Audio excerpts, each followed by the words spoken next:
లగచర్ల దాడిలో ప్రధాన నిందితుడు సురేష్ ను కేటీఆర్ఏ దాచిపెట్టారని ఆరోపించారు పరిగి ఎమ్మెల్యే రామ్మోహన్ రెడ్డి.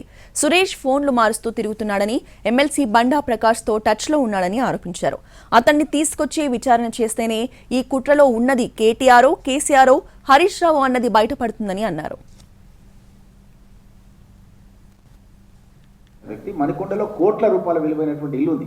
పోలీసులు ఆల్రెడీ పోయించారు. అక్కడ నుంచి ఆయన పాస్పోర్ట్ సీజ్ చేశారు, లుకౌట్ నోటీస్ ఇచ్చారు. ఇతన్ని ఒక షార్ట్ ఫిల్మ్ డైరెక్టర్ని నరేందర్ రెడ్డి మాజీ శాసనసభ్యుడు కేటీఆర్తో కేసీఆర్తో చాలాసార్లు వీళ్ళు మాట్లాడడం, ఫోన్లు మాట్లాడడం అన్నీ కూడా చేసి ఒక కుట్ర చేశారు. సీఎం సొంత జిల్లాలనే ఈ విధంగా అఘాయిత్యం జరుగుతుంది అనేది క్రియేట్ చేసే ప్రయత్నం చేసారు వాళ్ళు. ఫెయిల్యూర్ అనేది ఉండదు. ఒకసారి మనం స్పాంటేనియస్గా డిసిషన్ తీసుకుంటాం. నేను ఓల్డ్ సిటీకి పోయినా, ఓల్డ్ సిటీకి పోతే నా మీద అటాక్ అయింది ఎలక్షన్స్లలో. నువ్వు ఎందుకు గురించలేకపోయినావు అంటే ఒకసారి అయితే స్పాంటేనియస్గా జరుగుతుంటాయి అంతే తప్ప అది ఎవరు అది అప్పటికప్పుడే మనం గెస్ చేసి పోకుండా ఉండి అట్లా చేయలేము కదా.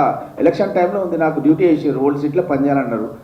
మా క్యాండిడేట్ను మా అభ్యర్థిని తీసుకుపోయి బిర్చక్ పోలీస్ స్టేషన్లో కూర్చోబెట్టారు. 100% కేటీఆర్ కుట్ర ఉంది. దానిపైన కేటీఆర్ఏ తప్పు చేసాడు. సురేష్ అనే సాధారణ వ్యక్తి, ఒక తాండల నివాసం ఉండే వ్యక్తి అయి ఉంటే ఇప్పటికీ దొరికేవాడు.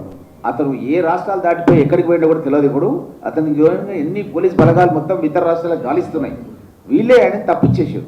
అది యాక్షన్ తీసుకోవడానికి ఏంటంటే మెయిన్ సురేష్ అనే వ్యక్తి ఎవరైతే మిస్గైడ్ చేసి తీసుకుపోయిండో ఆయనను ఫస్ట్ పట్టుకునే ప్రయత్నం చేస్తున్నాము. ఆయనను పట్టుకున్న తర్వాత దాని వెనుక కేటీఆర్ ఉన్నాడా, కేసీఆర్ ఉన్నాడా, హరీష్ రావు ఉన్నాడా, ఎవరున్నారా అనేది మొత్తం నిగ్గు తెలుస్తాం. షార్ట్ ఫిల్మ్స్ చేస్తాం.